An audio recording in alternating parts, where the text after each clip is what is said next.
Tally-ho, hip-hip, and welcome to another episode of the History Odyssey podcast. And I'm your host, Steve. Today we will be looking at a rather different topic from our previous episodes. Usually at the History Odyssey podcast we talk about, well obviously, traditional history, some history tales, such as the Christmas true stories I told you last December. Or we looked at chapters within Yuval Noah Harari's 21 Lessons for the 21st Century book. Today we will be looking at current affairs, though don't go away yet, there will be history in here, trust me. Today we'll be looking at elections around the world, and particularly democracy, how it functions around the world. If you've ever gotten to vote, perhaps you know someone who's gone to vote, you live in democracy.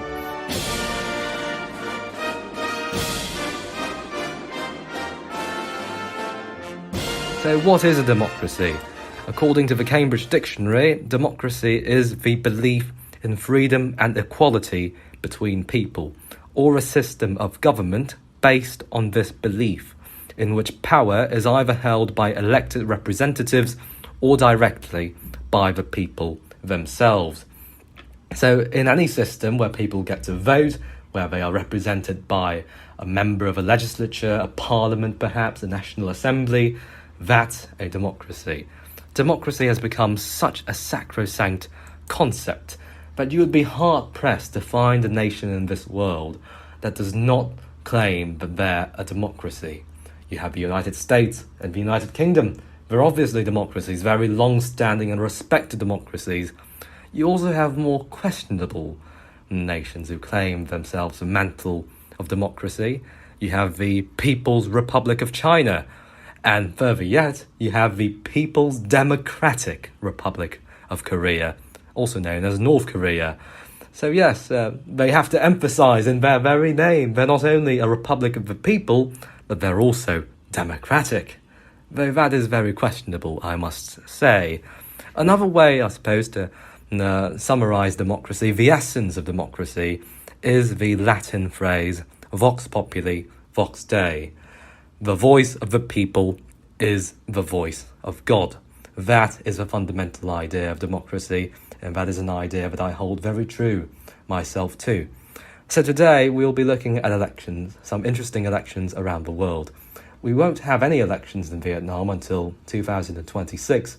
Elections only take place 5 years each in Vietnam, so we'll have to wait a while for that, to vote elections to the National Assembly and municipal councils. But in the meantime, let's look at some interesting elections around the world, which are not only fascinating, but could be significant. Considering the global crisis we're in right now, these elections could very well determine the trajectory of the world. I've selected a few elections, not only based on their how interesting they are, how significant they are, but how familiar I am with the political system of said countries. So here are the following elections I will be covering in order, so that you know where to skip to if you find an election to your liking.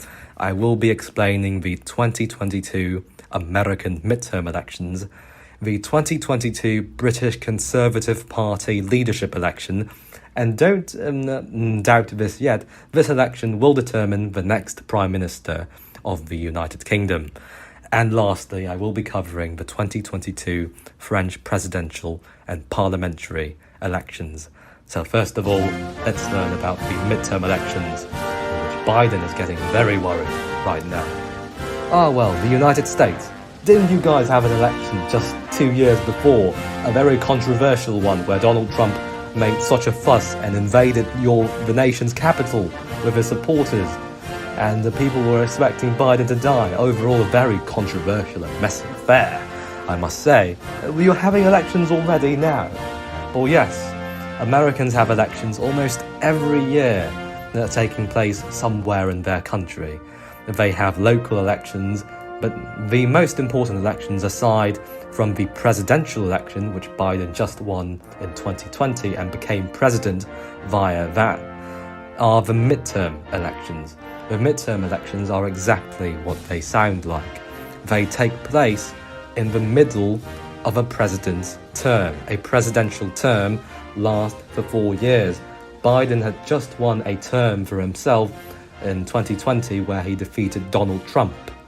So now, 2 years into his presidency, he will be presiding over midterm elections. Midterm elections aren't necessarily just one election. They're a series of elections that takes place in the United States Senate, the United States House of Representatives, and they take place at the local state level to elect the governors. Those elections are known as gubernatorial elections. So those were a lot of terms right there. Let's go from the bottom to the top. The governor elections, often referred to officially as the gubernatorial elections. Now, as you may have known already, the United States consists of a lot of different states and territories. Each of these jurisdictions have their own governors, the people who govern an individual state. So they are elected depending on the state. Some states elect governors between 4-year periods, some states elect governors in 2-year periods, but generally they elect their governors. And the governor and these elections are called gubernatorial elections. The reason why all 50 states don't elect their governors at the same time is because of history. I told you there was going to be history in this episode. The United States started off with only 13 states, as you may already know, the 13 colonies. Now, these colonies became states, but gradually the United States will expand out west, and these states did not join the Union at the same time. So when they joined, they would have their own elections, and gradually more states would join and have their own elections at different dates. So this creates a rather interesting system in which you'll basically have a gubernatorial election every year in the United States at for different states. Last year, actually, in 2021, New Jersey and Virginia had their own elections. This year, they will be having elections in a lot of different states who have elections in 2022. Now, these governor elections are usually follow the formula of first past the post. First past the post is a system of voting in which it is the most fundamental system of voting, in which the candidate, the person who put their name forward to become the governor of the state, the person who gets the most vote becomes the governor. It's relatively simple. You could get 50% of the vote, you could get 45, 30% of the vote, as long as you have more votes than the guy next to you. That's when you become governor. Now, these elections are relatively simple. They just determine the governor of a state, obviously. So, but the next elections take place in the United States House of Representatives and the United States Senate. And that's a whole other can of worms I will be explaining to you shortly after. Now, the United States House of Representatives and the United States Senate forms what is known as the legislature. The legislature, in political terms, is one of the branches of government which is responsible for legislating, making laws, making legislation, bills. Now, the United States Senate is known as the upper chamber, and the House of Representatives, or House for short, is known as the lower chamber. Most democracies have this system. In Vietnam, we only have one chamber, the National Assembly, Quốc hội. That is called a unicameral system with only one chamber. But in most other democracies, especially one following the style of the United Kingdom, they have two chambers, an upper and a lower house. Usually the differences between these chambers depend on the history of that particular country. In the United Kingdom, the upper house, the House of Lords, consists of members of the aristocracy, nobles, lords, earls, dukes, viscounts, and the lower house, the House of Commons, consists of common people, representatives of the normal, ordinary people. In the United States, the distinction is a bit different. The Senate is a chamber for the states, the 50 states of the United States. Each state gets to send 2 members, 2 senators, to the United States Senate.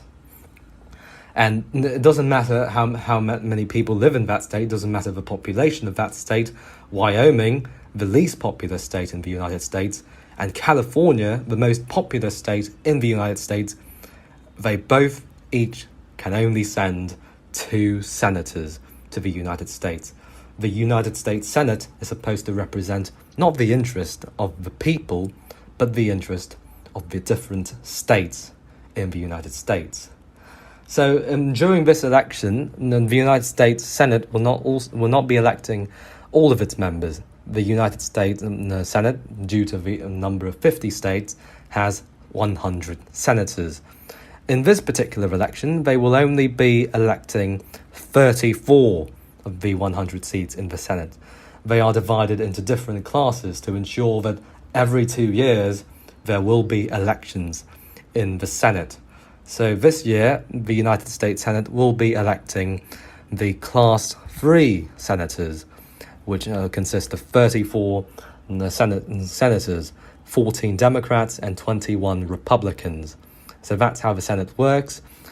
Joe Biden's party, the Democratic Party, currently controls what is known as a majority. That means that the combined number of senators aligned with the Democratic Party, Joe Biden's party, takes up more than half of the Senate. The Senate only has 100 members, but there is an 101st member in the United States Senate, the Vice President. The Vice President actually has another title, the President of the Senate. And since the Democrats are tied with Republicans at 50-50, Kamala Harris, the current Vice President, becomes the tiebreaker, therefore giving the Democrats a majority. Hopefully you're able to follow through with this.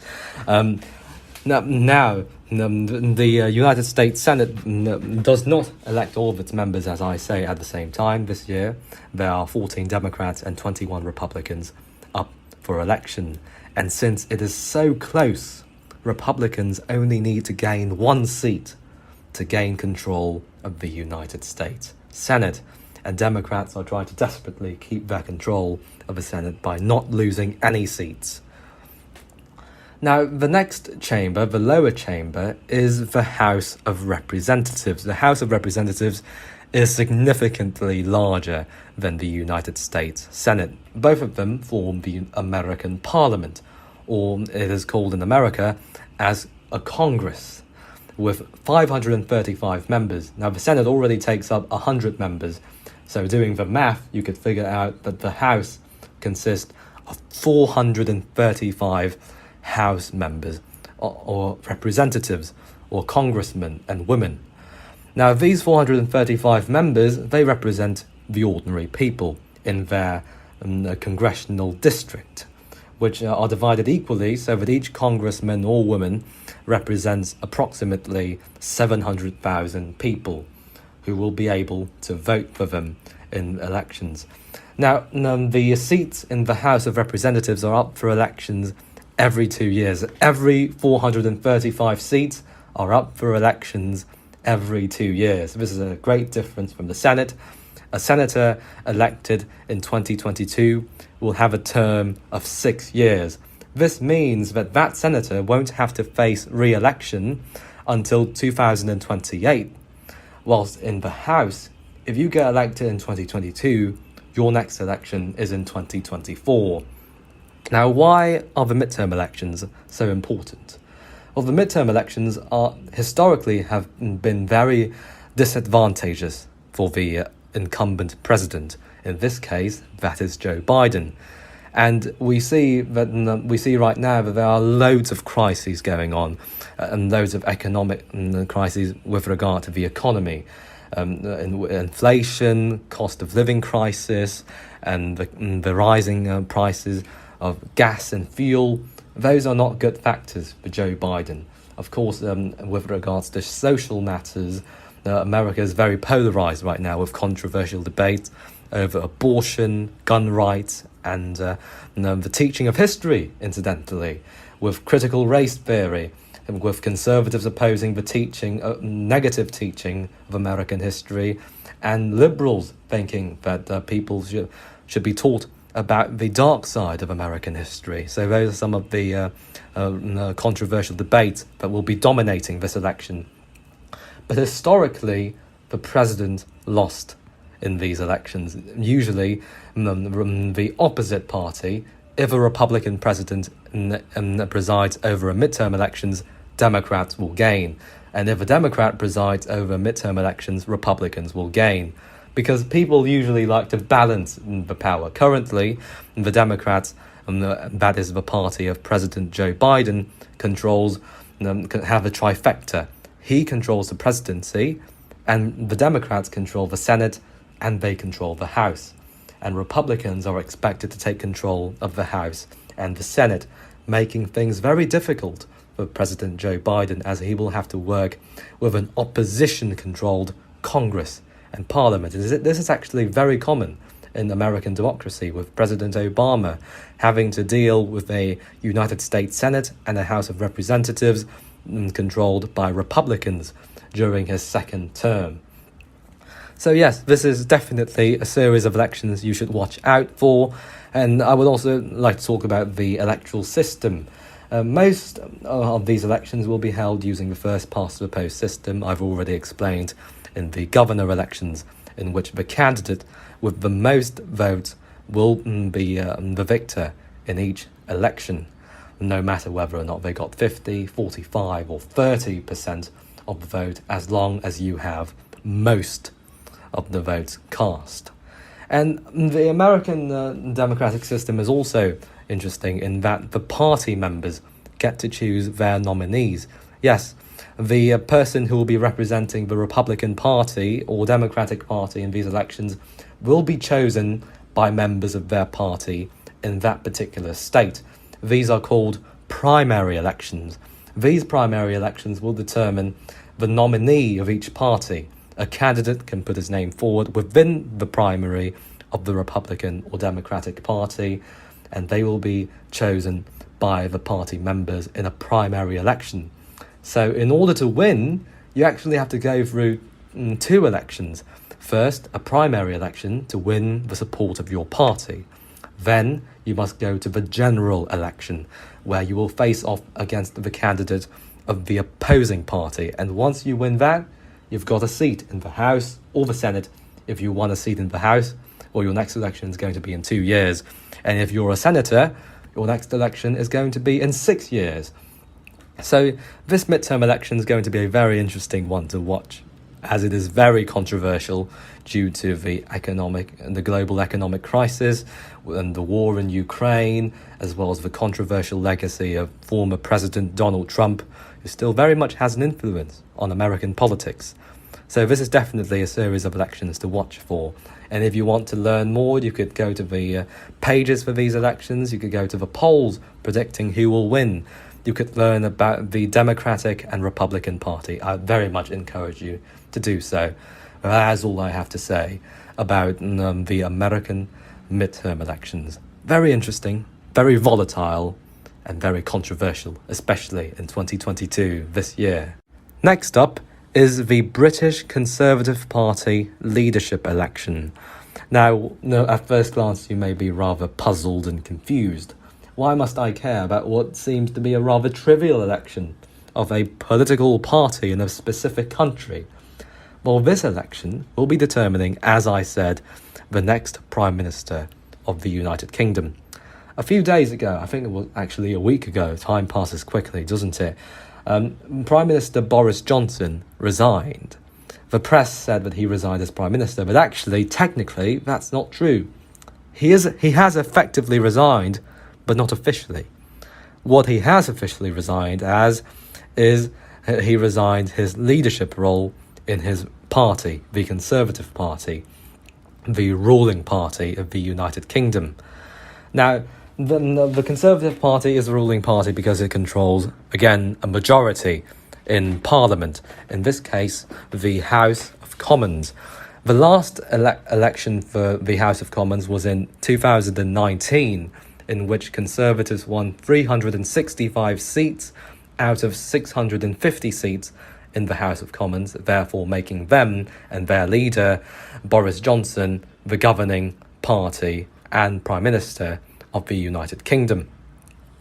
But Boris Johnson has resigned due to scandals relating to COVID, with him getting fined for violating COVID rules, and several sex scandals with members of his party. And last week, 60 cabinet ministers resigned, which is too huge of a number for any prime minister to endure, and therefore, seeing the pressure being laid on him by his party, he has resigned the leadership of the Conservative Party, and now they are scrambling to get a new leader to replace Boris Johnson. So how does the British Conservative Party leadership election take place? Well, there are two stages. The first stage takes place in Parliament, within the members of Parliament in the House of Commons. Right now, there are 358 members of Parliament belonging to the Conservative Party, because several members have resigned or they have been suspended due to different reasons, such as the aforementioned sex scandals. Now, these members will be choosing one of their own through rounds of elections. Now, any member of Parliament of the Conservative Party can put his or her name forward as a candidate in this election, and they may enter into rounds of voting as long as they have 20 or more MPs, members of Parliament, supporting their candidacy. During the first round of voting, there were 8 candidates who qualified for the leadership election. The other candidates failed to receive sufficient support and therefore withdrew from the leadership election. Now, I said rounds of voting because the 358 members of the Conservative Party can keep on voting until there are only 2 candidates left. Each round of voting will eliminate the candidate with the lowest amount of vote. So say there are 8 candidates, right? So the first election will eliminate the 2 lowest ones because they failed to reach a certain threshold, and it will keep going on like that. The second election will eliminate the lowest candidate, and so on and so forth until the final round, where there are only 2 candidates left. Now, after that, you reach stage 2 of the members' vote.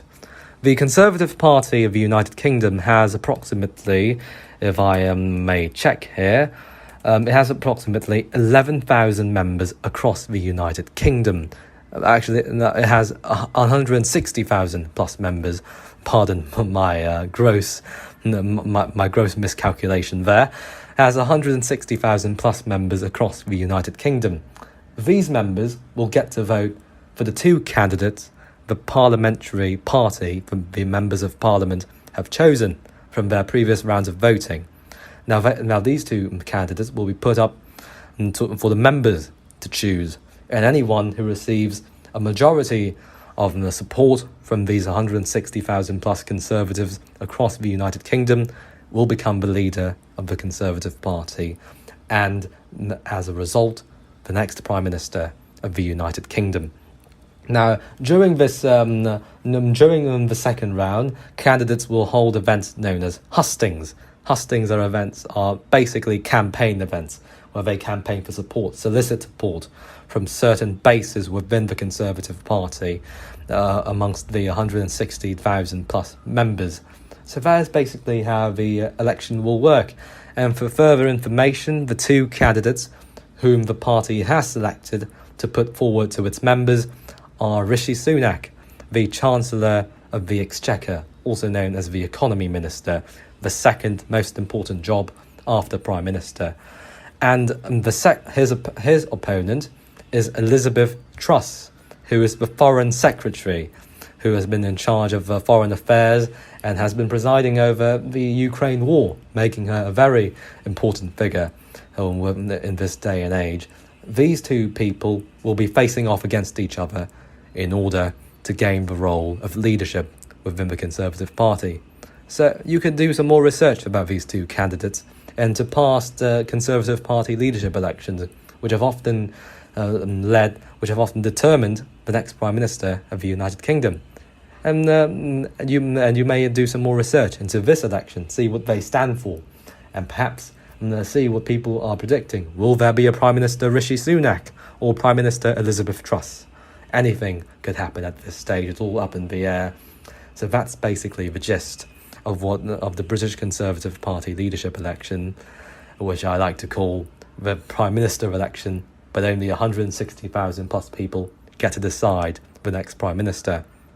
Now let's get on to the other side of it, and now let's swim a little bit to the continent and get on to France and see the French presidential and parliamentary elections which have just taken place this year.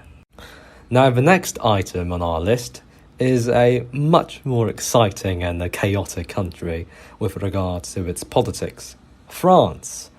This year, France had two major elections, the French presidential election and the legislative election. Let's cover the first one, as it is the more controversial of the two. Now, the French presidential election is an occasion where the French people get to elect their next president to a 5-year term via a 2-round election. What is a 2-round election? Well, it is exactly what it sounds like. There are 2 rounds. In the first round, any candidate could join. Any candidate who wishes to put their name forward could put their name forward and contest the first round.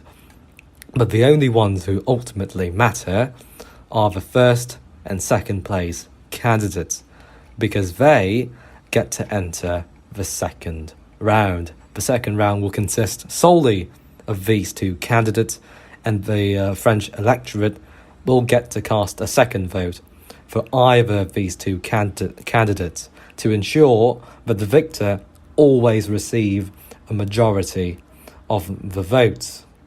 So in this election, we had some very interesting candidates. Of course, we had the incumbent president, Emmanuel Macron, leading the mantle for his party, La République En Marche.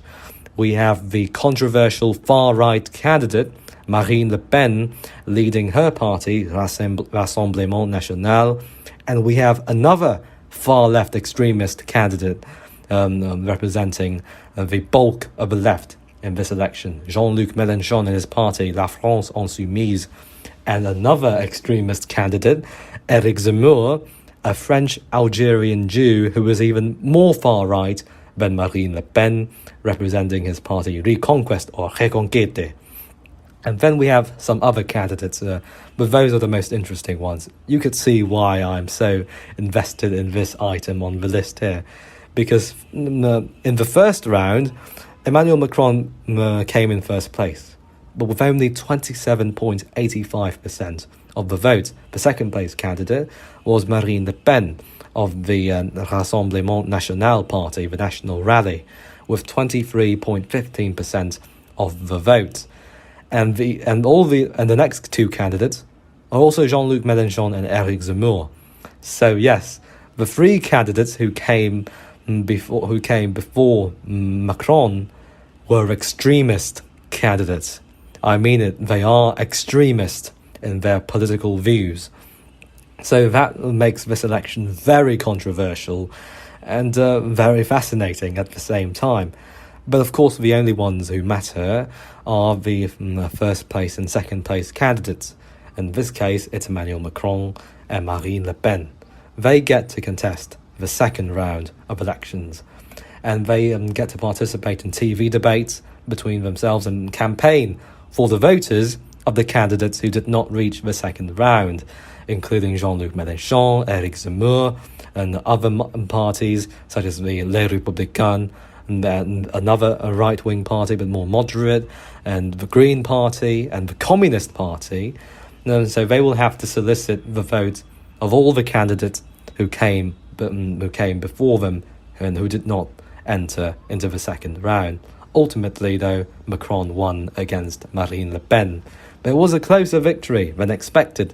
Macron won 58.5% against an extremist candidate who won 41.45% of the vote. So this was a very controversial election, but ultimately Emmanuel Macron emerged victorious. But his troubles are not over, because he will also have to contest legislative elections in which his party, La République En Marche, will try to maintain their majority in the National Assembly. France's system is unique in that the legislature does not necessarily have to be the same party as the president. This leads to cohabitation, in which the president belongs to one party and the leader of the majority faction in parliament, the prime minister, belongs to another party. This means that the internal affairs are handled by one party, and the president, who's mostly responsible for foreign affairs, gets to have his own way. So a very interesting scenario, and is expected actually to happen in this election, because Macron's party, which renamed itself to Renaissance, failed to gain a majority due to a rise in the left-wing vote, led by the NUPES coalition, the Nouvelle Union Populaire Écologique et Sociale, the New Popular Union for Ecology and Social, New Popular Union for Social and Ecology. This party managed to steal away a lot of votes from Macron's party, and as a result, his party lost control of parliament. But it is still the largest party.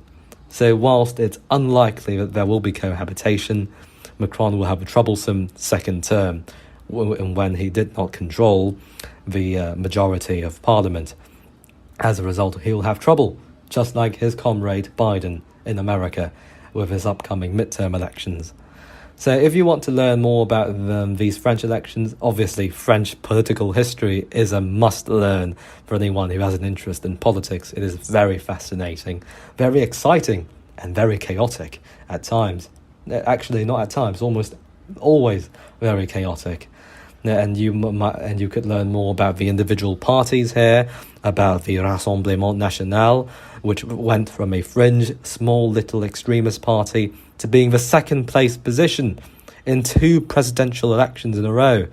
And, of course, you could learn about the other parties, La République En Marche of Emmanuel Macron, which also recently rose to power, and the new insurgent left-wing party, La France Insoumise, of Jean-Luc Mélenchon.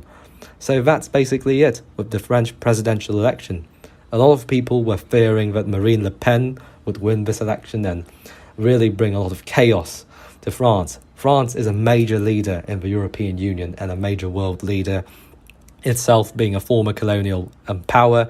Vietnam was one of the infamous victims of French colonialism.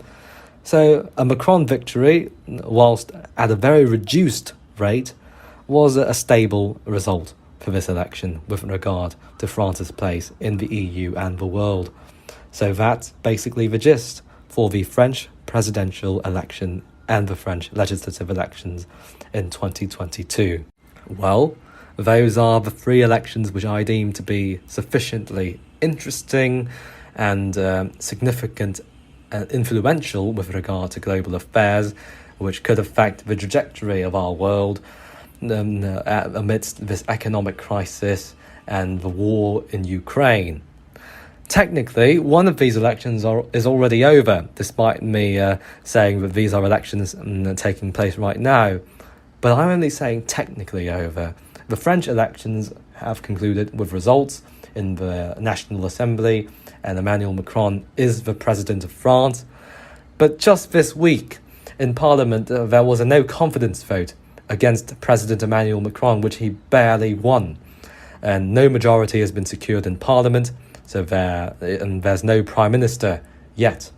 So the effects of that election is still reverberating, and it could very much affect the general direction of the European Union and Europe, which is a particularly important region due to the war in Ukraine and the whole mess Vladimir Putin's creating here. Democracy is a very fascinating system of government, and in fact it is the only acceptable system of government, I believe, in our 21st century world. The only system of government that is acceptable for any self-respecting civilized country, and that sentiment is shared by all, is a consensus around the world here. Democracy allows for people to participate, to choose their representatives, and to create a government, but in the words of the United States Constitution, truly by, for, and of the people. Indeed, Vox Populi, Vox Dei. The voice of the people is the voice of God. Thank you for spending your time with me here, Steve, the electoral enthusiast. I know this is not everyone's cup of tea and a bit of a deviation from my usual content, but hopefully this branching out doesn't affect them too much and actually might encourage you to look more into these elections and electoral politics in general.